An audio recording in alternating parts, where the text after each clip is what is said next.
بسم الله. magacaygu waa deeqa aadan muuse deeqa afro waxaan fiidiyowgan duubayaa 12 bisha 7 2017 maalin jimca waan salaamayaa dhammaan inta fiidiyowgan daawata ama dhageysan doontaba waxaan inagu salaamayaa salaanta islaamka assalaamu calaykum waraxmatullaahi wabarakaatuh. waxaan rabaa halkan inaan kaga hadlo arrin aad iyo aad muhiim igu ahayd runtii aan muddo badan ka fakarayay ilaa yaraantaydii ilaa haddaba ilaa markasta aan aad uga fakari jiray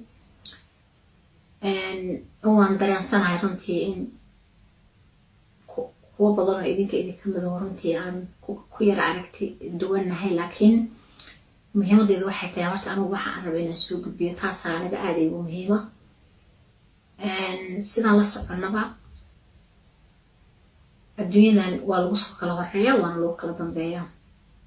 aniguse waxaan hadda maanta halkan usoo fadhiistan codsanayaa waxay tahay in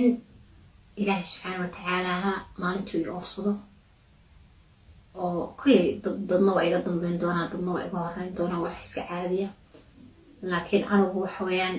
waxaan codsanayaa maalintii ilaahay i oofsado ee ajasheedu dhammaato ee aan dhinto inaan wax qabri alle iyo qodin inaan lay aasin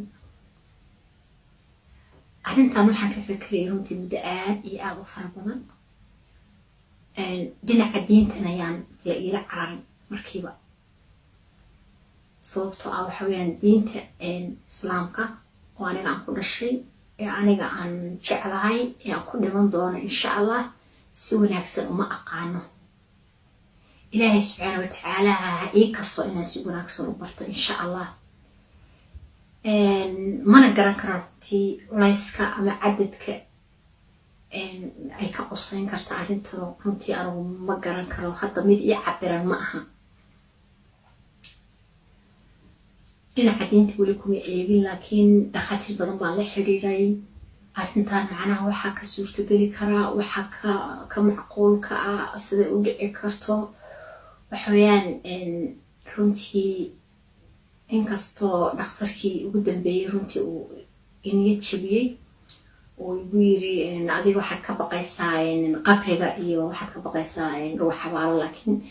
isagu siduu ii sheegay in isagu maxaa la yidhahdaay uu saxiixay markuu isagu dhinto in la gubi doono subxaan allah marka aniga ahaanteeda fikradeedu waxay tahay iyadoon waxa diin ah meesheeda loogu tegin oo la ixtiraamayo oo maxaa la yidhahdaay aan diinta meesheeda loogu tegin haddana in fikrad ahaan iyo maxaa kula system ahaan bal waxa arrintan ka suurtageli karaa in la eego adduunka maxaa la yidhahdaay dhul la-aan kama jirto adduunka dhul badan baa iska bannaan dhul kasta wuxuu waddan kasta wuxuu leeyahay dhul aada u tiro badan oo lama degaana oo meydka la dhigi karo meesha laga caasi lahaa in meydka meeshaas la dhigo dhul kasta waddan kasta dhulka ka bannaan in meydka la dhigo haddi kadib xitaa haddaa fiirisi systemka ay waxu socdaan waxa weeyaan dadka haddaad eegtid dadka sii gaboobaya iyo dadka soo dhalanaya runtii waxaad moodaa dadka sii gaboobaya inay aada u tiro badan yihiin oo runtii ay aada u yaraatay dhalmadii iyo tarankii inuu hadda kadib xitaa aada isu yaraan doono khaasatan hadda wadamadan reer galbeedkaan joogno inuu aada wixii isu yaraan doonaan halkaasna ay fursad tahay oo runtii ay kasoo bixi karto dhul aada u tiro badan oo dadka dhinta la dhigo ama lagu kiib karayo meesha laga caasi lahaa qaar baa oran doona talow culayska soo food saaray ay ka sheekeynaysaa waa maxay runtii anigu alxamdulilah rabbilcaalamiin waan caafimaad qabaa laakiin soomaalida waxay tiraahdaa wixii aan la huraynin horaa loo qabsadaa marka aniga waxay iga tahay wixii in horey loo qabsado unba iga tahay waana waxaan la huraynin waana wax aniga igu taagan inaan wixii aniga fikirkayga aan ka dhiibto maadaaba waxaan anigu rabo weeyaan anigu waxaan kasoo horjeedaa oon halkaan usoo fadhiyaa ma rabo qof kasta oo iga geeri dambeeya arrintaan qusaysaa anigu in lay aaso diyaar uma ahi qofku si markuu intuu nool yahay ayuu magaranaysaa wax ka hadlaa wax codsadaa wax dhihi karaa inkastoo aanan rajo aada u fiican aanan ka qabin oo xitaa aniga hooyadii i dhashay oo adduunka ilaahay iigu jecel yaraan baanu ahay hooyaday labada daandhood bay iga jeceshahay cimrigeeda ilaahay ha rajiyo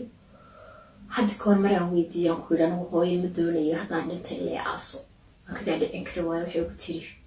maa waxaa ka baxo dad iga horreysidna waan ku asturayo awalna maxaa la yidhahdaa aan qofba mar farta ka xiri jiray walaalo dad iga nolol dambeysay u sheeg dadka qabriga neecahay yaa la gelin laakiin hadda maanta anaa halkaan la soo fariistay ilaahayna talaan saaranaya insha allah inaan lay aasin oo aan dhulkaas anigu hadda aan ku dul qorxoonahay oo aan ku dhashay oo aan ku qurux badanahan joogo hoostiisa inaan lay gelin baan ilaahay ka barya dadka waxaan aad iyo aad uga yaabaa dadka xabaalaha inta soo kala yaacaan mar allaala marka qofku dhintaa waxaad arkaysaa waxsa usoo kala ordayo meelkiimadan la aqoono majarafadiya balaayi horta waxay wax ku xabaalaan xagge u yaalaan waxaan dhihi lahaa naxariis darrada iska daaya qofku markuu dhinto xal kale hala keeno waxa weeyaan anuga hal gabar hadday imaydho isokay xitaa dadka mayra intay soo kala cararaan bay maxaa layidhaha dadka isugu tagaanoo jiidaan dadka meydka ah anigu waxaasoo dhan ma rabo barafuunada iyo cadarada aadka u udgoonna ma jecliya yaan laygu shubin surkana yaan layga xirin qabrina yaan lay gelinin qofkii qabri iyo qoda ee qabri i geliya maalinta yoomal qiyaamaan haystaa ma cafiin ajar iyo xasanaadna ka heli maysid xabaashayda qofkii ii soo ducaynaya ama si wanaagsan waxa weeyaan ii wanaajinaya deeskuud laakiin in aniga la xabaalo oo dad ciidigu wajiga iga shushubaan ma rabo subxaan allah ilaahay baan ka magan gala ilaahayna waxaan dacwo kaga ahay dadkiisa iyo qabriyada anigu khaasatan waxaa ninka qofku wuxuu yidhi qof baa yidhi baa layidhi qof aniga yiri dad iska reeb anigu waxa weeyaan arrinteeda aan ka hadlayaa waa taas ma rabo in lay aaso dhul qurux badan baan ku dhashay waxa weeyaan xitaa dhulka aadaan cabirto oon dhulkayga aan dib ugu noqdo meesha aniga aan ku dhashaan jeclaan lahaa in geed lay saaro anigu waxaan ku dhashay meel booq la yidhaahdo dhinaca Ethiopia ah hooyo ku dhalatay aabahay boodu ku dhashay dhulkaas aan sheegayaa dhul aad u kala fog ma aha dhul maxaa la yidhahdaa hawd aweeye geedo badan leh roob baa ku da'a maalin kasta maasha allah waa cadar kuleyl male dhulkaas geed halay saaro qofka iga dambeeya ayay arrintan qusaysaa aniga ilaa xabaalo ma rabo ilaahay baan ka magan galay ajar iyo xasanaad ka heli maysid dadka xabaalo waxaan oran lahaa naxariistu ha idigu soo duxdo weligaya allah xitaa dhurwacyo yaroo korkayga saaran xitaa gacanteyda uma quuro inaan ku dilo iska mid ah qof la xabaaleen wallaahi wixii dusheeda saaran cayayaan daanko inaan dhaamaane inaa xitaa gacan ku taabta lagama yaabo naxariistu ha idigu soo degto dadka yaa la xabaale xalkala hala keeno maxaan ku dhahay arrimaha diintii waxayaan la ila cararin yan markiiba la ila boodin arrinteedu saas weeye way caddahay waxa aan nabcaan ka hadlayaa waxa aan rabin baan sheegayaa ajriya xasanaad ka heli maysaan qofkii maanta iduuga oo maxaa la dhahdaa ila soo kala dooji ciidiga shaba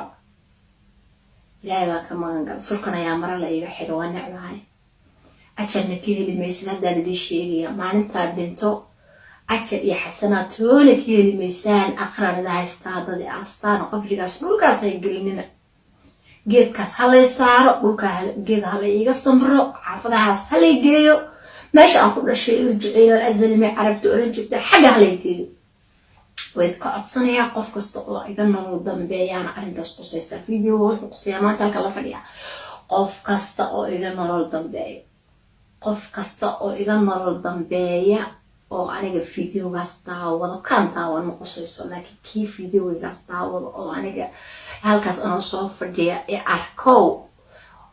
maalintii aan dhinto waxa weeyaan asxaabtana waxaan leeyahay hadda bay wilaada deeq adduunka kaale kusoo wareega xaggan iyo xaggan maalintaasaan wareeg u baahanahay maalintaas diyaaradaha lay saaro xalligii meeshaas geed ha lay saaro halayga soo wado geedka korkiisa hala iyo firaasha hala iyo geed raka hala ii sameeyo wax geedaha lagu sameeyo waa codsi ku socda qof kasta oo iga nolol dambeeya asalaamu calaykum waraxmatullaahi wabarakaatu qabriga waa necbahayaan lay gelina